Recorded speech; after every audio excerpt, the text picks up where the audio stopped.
Today we are going to start the first chapter of the science crop production and management. तो पहले हम लोग crop को बारे में जानते हैं कि क्रॉप क्या होता है। क्रॉप इज़ अ प्लांट, मतलब क्रॉप उसको कह सकते हैं जब कोई प्लांट एक ही तरीके का एक ही जगह पे बहुत बड़ी मात्रा पे ग्रो किया जाए, मतलब सेम काइंड का प्लांट हो और एक ही जगह पे बहुत लार्ज स्केल में उसका प्रोडक्शन किया जाए या उसको उगा के कल्टीवेट किया जाए, उसको क्रॉप कहते हैं। एग्जांपल्स में हम सीरियल्स जो हम लोग गेहूँ धान वगैरह खाते हैं, पल्सेस वेजिटेबल्स वगैरह सब हो गए।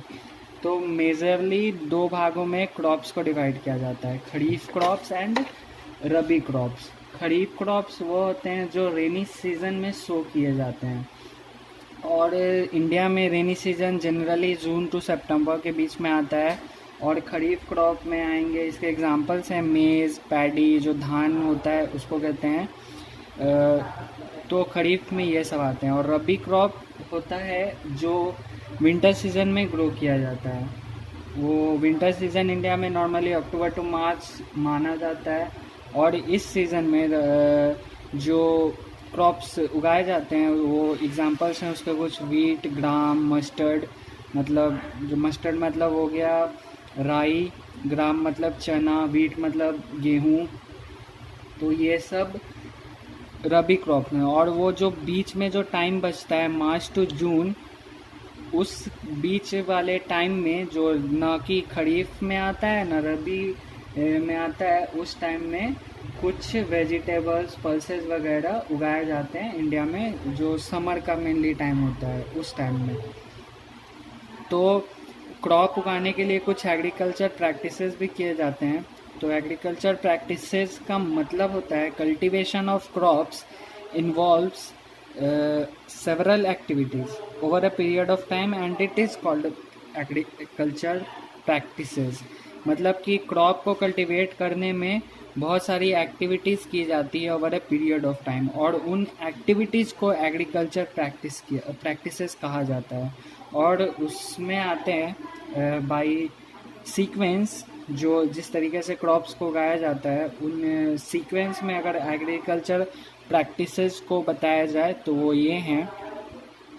प्रिपरेशन ऑफ सॉइल, पहले तो सॉइल को प्रिपेयर किया जाता है, फिर उसमें सोइंग मतलब बीज रोपा जाता है, फिर फर्टिलाइज़र मैन्योर डालना, फिर उसमें इरिगेशन करना, फिर वीड से बचाना, फिर हार्वेस्ट करना और एट लास्ट स्टोरेज करना, मतलब उसको स्टोर करना। तो ये सब हैं एग्रीकल्चर प्रैक्टिसेस जो किए जाते हैं टू कल्टिवेट अ क्रॉप। अब हमारा सेकंड टॉपिक है प्रिपरेशन ऑफ। अब उसी सारे एग्रीकल्चर प्रैक्टिसेस को हम लोग डिटेल में पढ़ेंगे। तो फर्स्ट था प्रिपरेशन ऑफ सॉइल। तो सॉइल को प्रिपरेशन करने के लिए हम लोग टाइलिंग और या प्लॉइंग का प्रोसेस करते हैं। और इसका मतलब हुआ कि प्लॉइंग का मतलब कि यह एक प्रोसेस है जिससे हम लोग मिट्टी को ढीला करते हैं और उलट पुलट करते हैं, मतलब जो नीचे दबा हुआ एक समतल बैठा हुआ मिट्टी होता है उसको कल्टीवेटर या जोतने वाला हल वगैरह से जोतते हैं। प्लॉइंग का मतलब हिंदी में तो जोतना ही होता है।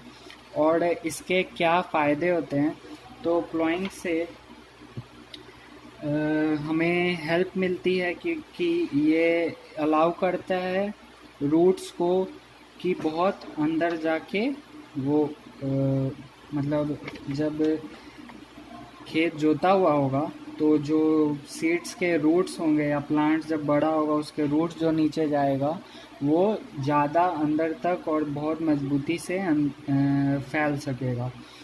और ये अर्थवॉर्म को के ग्रोथ में भी हेल्प करता है कि ताकि उसको ऑक्सीजन मिले तो वो ग्रोथ करे। और अर्थवॉर्म क्रॉप में इम्पॉर्टेंट इसलिए होता है क्योंकि सॉइल में नाइट्रोजीनस वेस्ट एक्सक्रीट करता है और वो क्रॉप के लिए बहुत इसेंशियल होता है। और बहुत सारे न्यूट्रिएंट्स जो होते हैं उसको सॉइल में ऊपर लाता है। तो मिट्टी में न्यूट्रिएंट्स कैसे आते हैं, जैसे हम लोगों ने पिछले क्लास में पढ़ा था, पिछले क्लास में यहाँ 6 क्लास में ही पढ़ा था कि मिट्टी के अंदर बहुत सारे ऑर्गेनिजम्स और प्लांट्स वगैरह मर जाते हैं, तो सॉइल में जो ऑर्गेनिजम्स होते हैं उसको डिकम्पोज करते हैं और उसमें जो न्यूट्रिएंट्स होते हैं वो सॉइल में आ जाता है। तो जोतने से वो नीचे जो मिट्टी है वो ऊपर आ जाती है, यानी जो न्यूट्रिएंट रिच सॉइल है वो ऊपर आ जाती है और उससे क्रॉप्स को मतलब सीड्स को अच्छा न्यूट्रिएंट मिल पाता है, तो वो अच्छे से उग पाती है। प्रिपरेशन ऑफ सॉइल करने में मतलब खेत जोतने में हम लोग कुछ चीज़ों का इस्तेमाल करते हैं जो एग्रीकल्चर इम्प्लीमेंट्स हैं, जैसे कि प्लॉ, कल्टीवेटर एंड हो। प्लॉ मतलब जो हल होता है, वो जो प्लॉ का इस्तेमाल जो पुराने ट्रेडिशनल वे में किया जाता था, जो 2 बैल होते थे जो अपने कंधे पे प्लॉ के बीम को रखते थे और प्लॉ शाफ्ट को खींचते थे, तो जो प्लॉ शेयर्ड होता है उसका जो लोहे का पार्ट होता है उससे मिट्टी खुदते जाती थी। और प्लॉ का इस्तेमाल 2 बैल और 1 आदमी मिलकर कर सकते हैं। कल्टीवेटर होता है जो आजकल यूज़ होने लगा है ट्रैक्टर के साथ, जो ट्रैक्टर के पीछे लगा होता है खेत जोतने वाला मशीन, उसको कल्टीवेटर कहते हैं। मतलब जो कॉम्बिनेशन हुआ ट्रैक्टर का और वो खेत जोतने वाले लोहे के मशीन का, उसका। और हो होता है जो बना हुआ था एक ब्लेड से, जिसकी मदद से हम लोग वीड्स को निकालते हैं, मिट्टी को ढीला करते हैं, और जो भी मतलब जो हाथ से ना उखाड़ा जा सके, जो हो सकता है कि बहुत बड़ा जड़ वगैरह हो, तो उसको भी हो से निकाला जाता है, मतलब वो रूट से ही उखाड़ के निकाल देता है। अब सेकंड है sowing. Sowing preparation of soil के बाद किया जाता है, मतलब जब खेत जोत लिया जाता है तो मिट्टी में अब बीज रोपने की टाइम आता है। किसान जो होते हैं वो बीज ऐसा चूज करते हैं जो हेल्दी हो और उनको हाई यील्ड दे। हाई यील्ड मतलब ज़्यादा उत्पादन दे। और जो बीज होता है उसको आप लोगों ने घर पे देखा होगा कि जब चना धोया जाता है तो कुछ चना जो होता है वो ऊपर पानी में छहल जाता है। पानी में छहल जाता है क्योंकि वो बीज से खोखला होता है, वो कीड़ा वगैरह उसको खा जाता है, तो वो बाहर हो जाता है। उसी तरीके से सीड्स के साथ भी किया जाता है। सीड्स को पानी में धोया जाता है, बहुत पानी में मतलब सीड्स को डाला जाता है, तो जो हेल्दी सीड्स होते हैं वो नीचे पानी में बैठ जाते हैं क्योंकि उनमें वो भारी होते हैं, और जो हल्का सीड होता है जो कीड़ा खा चुका होता है वो ऊपर छहल जाता है, और वो जो भी डिफेक्टेड सीड्स होते हैं उसको निकाल दिया जाता है। तो इस तरीके से हम लोग सीड्स को मतलब खराब सीड्स को बाहर निकाल सकते हैं। और फिर सीड्स को सो किया जाता है बाय यूजिंग ट्रेडिशनल टूल्स और सीड ड्रिल। ट्रेडिशनल टूल में वही होगा, जो हल होता है, तो जैसे जैसे बैल हल को खींचते जाती है उसके पीछे एक डब्बे से बीज को डालते जाया जाता है। मतलब कि जैसे जैसे खींच रहा है वैसे वैसे मतलब हल के एकदम जो हल्का प्लॉस एयर होता है वहीं पे पाइप डाला हुआ रहता है, जिससे सीड्स डाले जाते हैं। सीड्स डालते जाते हैं और जैसे जैसे बैल आगे बढ़ता रहता है सीड्स अंदर जाते जाते हैं। और अब तो नए सीड ड्रिल से क्या होता है कि एक मशीन होता है जो आप देख सकते हैं अभी फ़ोटो में, उसको ऊपर से सीड्स डाला हुआ रहता है। जैसे जैसे ट्रैक्टर के साथ ये मशीन जुड़ा हुआ रहता है, और जैसे जैसे ये चलता है तो मिट्टी को वो मशीन उखाड़ता है और उसमें एक कुछ सीड जाते हैं, और फिर पीछे वाला जो लोहे का होता है वो उसको फिर मिट्टी से कवर कर देता है। तो इससे टाइम भी बचता है, लेबर भी बचता है, और साथ ही साथ जो सीड्स भी बचते हैं, क्योंकि पहले हो सकता था कि सीड्स को पक्षी वगैरह खा जाएं, तो वो भी बचता है। तो मॉडर्न टेक्नोलॉजी बहुत एस्पेक्ट्स में हेल्प करती है सोइंग में। और अब है सोइंग करने के बाद हम लोग उसमें मैन्योर और फर्टिलाइज़र डालते हैं वो। तो पहली बात कि मैन्योर और फर्टिलाइज़र होता क्या है, तो substance which are added to the soil in the form of the nutrients for the healthy growths of plant are called manure and fertiliser. तो न्यूट्रिएंट्स के फॉर्म में जो डाला जाता है उसी को बेसिकली फर्टिलाइज़र या मैन्योर कहते हैं।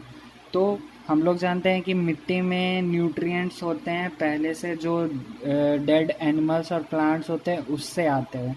लेकिन जब रेगुलरली क्रॉप प्रोडक्शन किया जाता है ओवर अ पर्टिकुलर फील्ड, तो वहाँ के न्यूट्रिएंट्स हो सकते हैं कि सफिशिएंट नहीं हो। जो नेचुरल न्यूट्रिएंट्स होते हैं वो हो सकता है कि सफिशिएंट ना हो to for the production of the crop.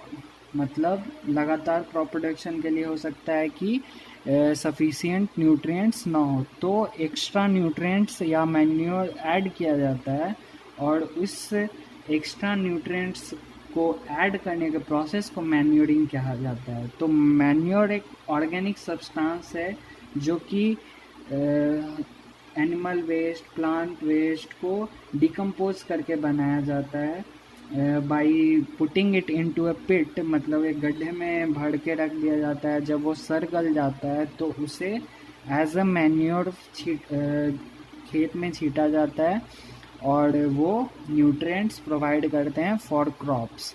और फर्टिलाइज़र होते हैं जो केमिकल बेस्ड होते हैं which are essential for the crop production, जो कि फैक्ट्रीज में प्रोड्यूस होते हैं, जैसे कि urea, ammonium sulphate, super phosphate, potash, NPK वगैरह वगैरह। ये सब फर्टिलाइजर्स भी यूज़ किए जाते हैं to ensure that the crops get the whole nutrients for its growth.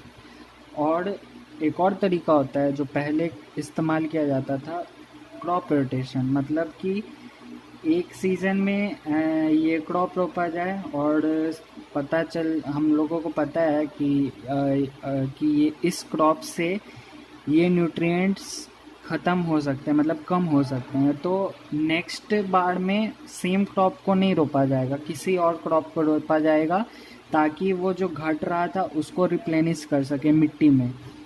इस तरीके से पहले के ज़माने में किया जाता था, जब मैन्योर फर्टिलाइज़र अवेलेबल नहीं होते थे या सबको इस बारे में नॉलेज नहीं था, तो पहले इस तरीके से क्रॉप रोटेशन करके भी इंश्योर किया जाता था कि मिट्टी में न्यूट्रिएंट्स हो और क्रॉप्स को न्यूट्रिएंट्स मिले। और अब मैन्योर और फर्टिलाइज़र डालने के बाद, मैन्योर और फर्टिलाइज़र का बेसिक डिफ्रेंशिएशन दिया हुआ है आपके बुक में टेबल 1.1 में। आप उसको भी जाके पढ़ सकते हैं और उसको अपने फेयर में नोट करें और उसको याद भी करना है सबको। और मैन्योर्स का एडवांटेजेस भी हैं कुछ, कि ये वाटर होल्डिंग कैपेसिटी बढ़ा देता है मिट्टी का, सॉइल को पोरस बनाता है, ताकि पोरस मतलब छिद्रदार पोरस बनाता है ताकि गैस का एक्सचेंज अच्छे से हो सके, नाइट्रोजन वगैरह, ऑक्सीजन, CO2 अच्छे से निकल सके। इस सब चीज़ों में भी काम आता है। फ्रेंडली माइक्रोब्स होते हैं जो मिट्टी में, उसको बढ़ाता है ये मैन्योर। और जो मिट्टी का टेक्सचर होता है उसको इम्प्रूव करता है। तो अब फोर्थ में आता है इरिगेशन। जो एग्रीकल्चर प्रैक्टिसेस हैं उसमें फोर्थ नंबर पे आता है इरिगेशन, मैन्योर और फर्टिलाइज़र ऐड करने के बाद। तो हम लोग जानते हैं कि हर लिविंग बीइंग को वाटर चाहिए होता है। कितना एसेंशियल है water for the proper growth और डेवलपमेंट, ये हम सबको पता है। और जो वाटर होता है प्लांट्स रूट्स से अब्जॉर्ब होता है। Almost 90% of the plants contain the water. और जब सीड्स डालते हैं तो उसको जर्मिनेट होने के लिए भी वाटर का बहुत ज़रूरत होता है। तो regular supply of the water over a regular interval is called irrigation. Over a regular supply of water over a different intervals is called irrigation. मतलब कि समय समय पे सप्लाई करना पानी का रूट्स में इरिगेशन उसको कहा जाता है। तो इरिगेशन के कुछ सोर्सेज होते हैं जिससे फार्मर्स क्रॉप्स को इरिगेट करते हैं। तो हमारे पास दो तरीके हैं मतलब क्लासिफाई करने के, traditional methods of irrigation and modern methods of irrigation. तो ट्रेडिशनल मेथड्स में मॉट आता है, जो पुली सिस्टम होता है, जो कुएं से पुली लगा के खींचते, रस्सी खींचने पे जो पानी भर के आए और उसको गिरा दो। मतलब कि खेत के पास ही हुआ करता था या क्यारी बनाया हुआ रहता था ताकि वो खेत तक जा सके पानी। फिर सेकंड तरीका चेन पंप, जो मैकेनिकल एक तरीके से होता है। और थर्ड होता है पुलिस ढेकली। और फोर्थ होता है राहल, जिस सब का आप फोटो देख सकते हैं। और फोटो देख के आपको समझ में आ रहा होगा कि किस तरीके से पानी निकाला जाता था और पानी को खेतों में डाला जाता था। मोस्टली में तरीकों में मैन पावर और एनिमल पावर का यूज किया जाता था। और अब मॉडर्न मेथड्स आ गए। मॉडर्न मेथड्स में अब स्प्रिंकलर सिस्टम, ड्रिप सिस्टम में पानी पाइप दौड़ा हुआ रहता है, मतलब पूरे खेत में और वो बूंद बूंद हर रूट के पास ऐसे ड्रॉपलेट्स में पानी गिराते रहता है और इससे सिर्फ रूट्स को ही पानी मिलता है। तो इससे पानी का वेस्टेज कम होता है और फ्रूट्स को या क्रॉप्स को इनफ पानी भी मिल जाता है। और स्प्रिंकलर सिस्टम में तो आप लोगों ने देखा होगा, खेत के बीच में एक ऐसे मैकेनिकल तरीके से ही पानी खींच के और स्प्रिंकल करता है क्योंकि कुछ क्रॉप्स में स्प्रिंकल करने की ज़रूरत पड़ती है, जैसे कि धान वगैरह में पानी ऊपर से मिलना उसको ज़रूरी होता है। तो ये दो मॉडर्न तरीके थे इरिगेशन के।